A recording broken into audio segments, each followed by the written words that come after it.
Chegamos à 15ª parte do amor entre Shiva e Parvati, texto contido no Shiva Mahapurana.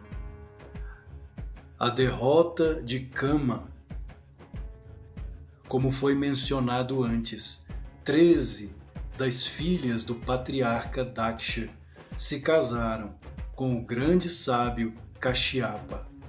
Dessas, a mais velha, Diti, tinha a mente má e era a mãe de todos os demônios. Aditi, sua irmã, que era de disposição nobre, era a mãe dos deuses. Uma vez, Diti aproximou-se de seu marido e implorou-lhe para que desse a ela um filho que fosse capaz de derrotar os deuses que eram os filhos de sua irmã Aditi. Kashyapa era um homem que sabia que era inútil tentar discutir com sua esposa Diti, que tinha uma mente perversa. Então, não tentou argumentar com ela, mas a aconselhou a realizar certas austeridades. Aqui devemos fazer uma pausa explicativa. As histórias não devem ser sempre compreendidas ao pé da letra, principalmente as mitologias. Existirão fatos históricos, ou seja, acontecimentos reais, assim como metafóricos. A afirmação de que o sábio Kashyapa foi casado com 13 mulheres, filhas de Daksha, pode ser compreendida não como fato histórico, mas esotérico. Podemos, por exemplo, compreender a existência de Diti como o lado sombrio da psique, o que Freud chamaria de id, e Jung de sombra. Já a Diti, a mãe dos devas, como o lado luminoso do ser humano, o self, o eu maior, o Atma. Diti aceitou o conselho de Kashyapa e executou austeridades com entusiasmo, e por fim deu à luz um filho chamado Vajranga, que tinha membros rígidos que faziam lembrar a dureza de diamantes, como sugere seu nome, pois vem de Vajra. Vajra quer dizer diamante. Também possui o significado de raio. Por ordem de sua mãe, ele capturou Indra, o deus dos raios, dos relâmpagos, e outros deuses, e os puniu. Aditi, que era a mãe dos deuses, queixou-se com Brahma, que se aproximou de Vajranga e implorou-lhe para que ele libertasse os deuses. Vajranga era um devoto do Senhor Shiva e, feliz com a abordagem gentil de Brahma, soltou os deuses. Eu fiz isso apenas para alegrar minha mãe, ele disse. Na verdade, não tenho desejo de conquistar os mundos. Eu preferiria ser instruído por você, Brahma, sobre a essência da vida, com o que poderei sempre permanecer feliz e livre do medo. Brahma ficou muito feliz com esse filho de Diti e criou uma bela mulher chamada Varandi, que ele deu a Vajranga como sua esposa. Eles viveram felizes por algum tempo e Varandi o encantava com sua dedicação e amor. Ele lhe pediu que escolhesse qualquer dádiva que quisesse. Imediatamente, ela pediu um filho que conquistaria os 3 mundos e causaria tristeza a Vishnu.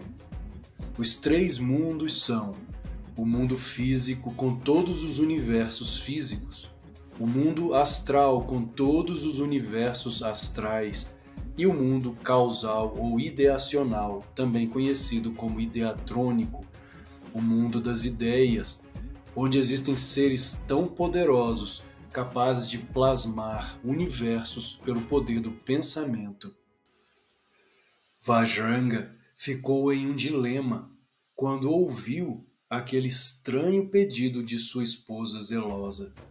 Com certeza, ele não queria animosidade com os deuses, mas também não suportaria desagradar a esposa querida. Ele decidiu fazer tapazia, ou seja, meditações e sacrifícios a Brahma, e pedir-lhe a dádiva de um bom filho, e com isso agradar a sua esposa sem prejudicar os deuses. No fim do período de austeridades, Brahma surgiu diante dele e concedeu a graça. Sua esposa engravidou e deu à luz no tempo devido. A criança tinha um corpo enorme e no momento de seu nascimento muitos presságios ruins foram vistos no mundo. Bajranga percebeu que seu filho era um demônio, como desejado por sua esposa, e colocou-lhe o nome de Taraka. O demônio fez penitência severa a Brahma por muitos anos, e quando Brahma apareceu, Taraka pediu 2 dádivas a ele. Uma delas foi que ninguém nos 3 mundos o igualasse em força, e a outra era para que apenas um filho de Shiva pudesse matá-lo. Ele sabia que Shiva era um yogin perfeito e achava que era pequena a possibilidade de Shiva ter um filho. Como sempre, Brahma, por fraqueza, concordou com os 2 pedidos. Devemos mais uma vez lembrar que somente existe uma força no cosmos, em todo o universo. Essa mesma força, essa mesma inteligência, cria o bem e o mal na Terra. Aqueles que trabalham para o bem recebem a força divina de Deus. Aqueles que trabalham para o mal recebem a mesma força divina de Deus para o mal. Lemos na própria Bíblia cristã, judaica cristã, em Isaías capítulo 45, versículo 7. Eu crio o bem e o mal, a guerra e a paz. Eu, o Senhor, faço todas estas coisas. Porque só existe um Criador, uma força em todo o cosmos. Portanto, bem e mal só podem colher a energia dessa força, dessa única força que é Deus. É óbvio que, karmicamente falando, aqueles que fazem o bem colhem bom karma, mérito kármico, punya karma. Aqueles que fazem o mal colhem mau karma, demérito kármico, a punya karma, e terão, obviamente, de pagar por seus maus feitos, por seus erros, por suas más obras na escuridão. Por causa de sua natureza demoníaca, Taraka começou a cometer atrocidades nos 3 mundos e a afligir aos deuses e também aos humanos. Tudo o que ele queria pegava à força, fosse dos deuses, fosse dos sábios ou dos humanos. Como tinha os 3 mundos sob seu controle, ele se declarou Indra, rei dos deuses. Dispensando os deuses, instalou demônios em seus lugares. Como sempre, os deuses, com Indra como seu líder, se aproximaram de Brahma e imploraram para que ele fizesse alguma coisa. Brahma era a causa de todos os problemas deles por causa de sua distribuição indiscriminada de dádivas a demônios, como Taraka. Brahma disse que não seria adequado que ele matasse Taraka, já que Taraka era seu devoto. Se fizermos uma analogia dessas histórias contidas no Shiva Mahapurana, nos Puranas indianos, com a realidade histórica do mundo, a história do mundo ao longo de séculos e milênios, veremos muitas semelhanças. Quando aqueles que são responsáveis pelas nações, os ditadores, aqueles que obram no mal, que fazem o mal, que não têm compaixão em seus corações, mas grande poder e fama, Tudo isto assemelha-se deveras com as histórias contidas nesses textos sagrados da Índia, nesses Puranas, seres demoníacos, como por exemplo Hitler, ou como Mao Tse Tung, ou como Pol Pot, ou como Joseph Stalin, o maior genocida russo do século XX, e assim por diante. Seres humanos que, porém, foram encarnações demoníacas na Terra. As histórias contidas nos Puranas indianos representam seres demoníacos encarnados, histórias que se repetem como ciclos da humanidade. Então Brahma disse: apesar de Taraka ser meu devoto, eu tenho uma solução para vocês. A única pessoa capaz de matá-lo é o filho de Shiva. Essa é a dádiva que eu dei a ele. No entanto, como sabem, no momento, Shiva está em Samadhi, em êxtase divino, profundo, e se recusa a olhar para Parvati, a filha de Himavan, que o está servindo com grande devoção. Depende de vocês fazerem com que ele se case com Parvati e faça um filho. Apenas o filho de sua semente é capaz de matar Tarakasura, o demônio. Ao ouvir isso, imediatamente Indra pensou em Kama, o deus do desejo, da sensualidade, que apareceu diante dele em toda a sua beleza, acompanhado por sua esposa Rati e Vasanta, a primavera. Indra pediu-lhe para ir ao Himalaia e usar todos os seus truques para convencer Shiva a olhar para Parvati com benevolência. Vá e encha o coração de Shiva com desejo por Parvati, force-o a desistir de sua tepasia e a aceitar a envolvente princesa das montanhas, disse Indra. Kama era muito convencido. Ele tinha orgulho de sua sagacidade e acreditava ser superior aos deuses, já que até eles sucumbiram vítimas de suas flechas fatais. Ele contou com orgulho a Indra que era capaz de realizar determinadas coisas que nem mesmo o rei dos deuses conseguia fazer. Ele foi à morada de Himavan e se posicionou em um lugar próximo de onde Lord Shiva estava fazendo tapasia. A primavera estendeu seu belo carpete de flores e cobriu as árvores com flores e frutos fragrantes. A brisa malaia morna soprou pelos picos cobertos de neve, envolvendo-os com o perfume de botões exóticos. A neve derreteu e se transformou em rios borbulhantes e em piscinas límpidas em que as flores de lótus desabrocharam. Todos os pássaros estavam ocupados fazendo ninhos e seus pios de amor exaltados encheram a atmosfera. O pio de cucos e o zumbido de abelhas excitadas e inebriadas, embriagadas de néctar, faziam com que ondas de alegria percorressem a mente até mesmo dos sábios que estavam meditando ali. As apsaras, dançarinas celestiais que tinham acompanhado Kama, dançavam alegres e despreocupadas. A lua cheia surgiu esplendorosa, espalhando seu brilho, convidando os apaixonados a se entregarem sob seu brilho suave. Quando Shiva abriu os olhos e observou essa intrusão intempestiva da primavera em seu eremitério frio e austero, ficou um pouco confuso.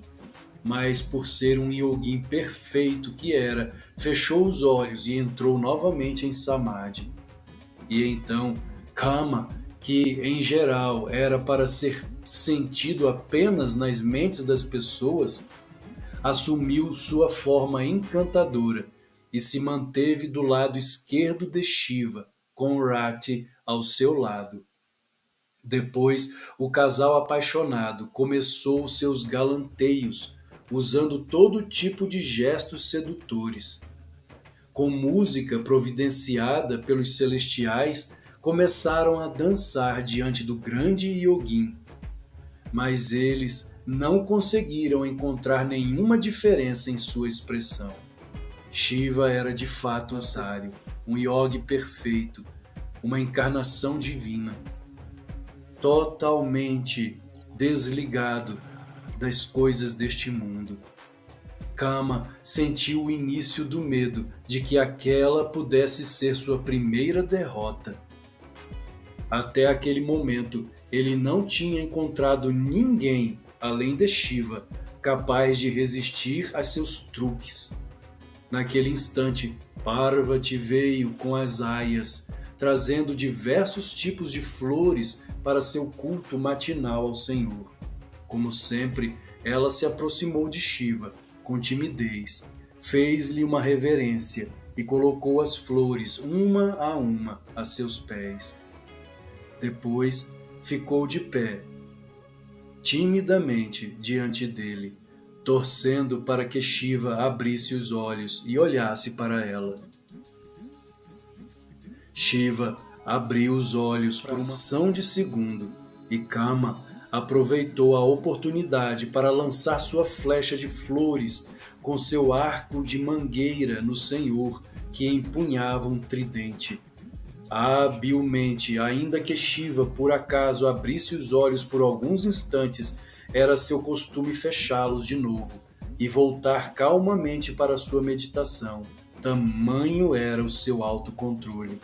Contudo, dessa vez, graças à intervenção de Kama, ele foi incapaz de desviar seu olhar da forma inebriante de Parvati. Ele olhou para ela como se estivesse hipnotizado, e Parvati, que havia esperado e desejado muito esse dia, olhou bem dentro dos olhos de Shiva. Shiva pensou consigo: ela é de fato perfeita. Não há ninguém tão linda quanto ela em todos os 3 mundos. Se eu sinto tanto prazer só olhando para ela, imagine o prazer que sentirei ao abraçá-la. Ele estava prestes a esticar sua mão para tocá-la, quando parou e pensou: como é possível que eu tenha caído nas armadilhas do amor? Quem causou minha queda? Pensando assim, ele virou sua cabeça e viu Kama, todo orgulhoso de pé à sua esquerda, com Rati ao seu lado. Ele segurava seu arco esticado, pronto para lançar uma segunda flecha. Quando a flecha partiu destemida de seu arco, ele sentiu o baque da raiva de Shiva envolvendo-o. Kama tremeu de medo e invocou mentalmente a ajuda de Indra. Os deuses com Indra apareceram imediatamente na cena, mas antes que pudessem dizer algo para acalmar a ira de Shiva, este abriu seu terceiro olho, Trayambakam, e uma grande chama de fogo surgiu do meio de sua testa e subiu ao céu como um meteoro ardente. O meteoro caiu na terra e cobriu o chão, engolfando o trêmulo Kama e reduzindo-o a um monte de cinzas em um instante. Rati, a consorte de Kama, caiu no chão desmaiada. Parvati tremia de medo, e foi levada para suas aias. Os deuses ficaram assustados, confusos e não sabiam como confortar Rati, tomada pelo pesar. Ela se arrastava pelo chão, tentando reunir os restos das cinzas que o vento não tinha levado embora. Eles imploraram para que Shiva devolvesse seu marido à vida. "O que você fez com meu marido?" gritou Rati. "Você condenou todas as criaturas a viverem uma vida sem amor. A sociedade vai ruir se o amor for destruído. O touro vai abandonar a vaca, o cavalo vai abandonar a égua, as abelhas vão abandonar as flores e o homem a sua esposa. O desejo não é só a causa do sofrimento, mas também a base de toda a alegria. O que é a vida sem desejo? É mera existência sem sabor, como uma flor sem perfume.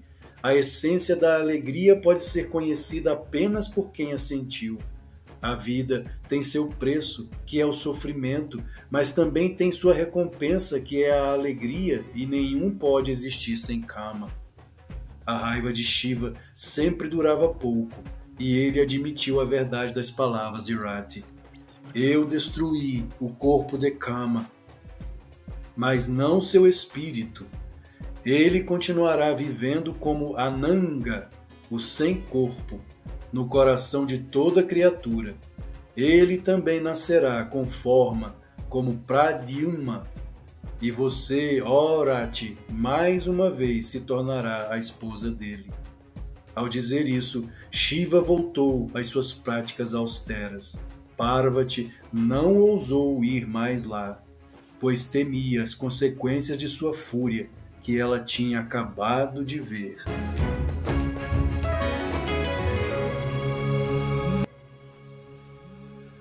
Prostrações ao que está nas nuvens brancas de outono e no sol. Prostrações ao que está nas tempestades e dilúvios. Prostrações ao protetor da terra e do gado. Sri Rudrum e Ayurveda.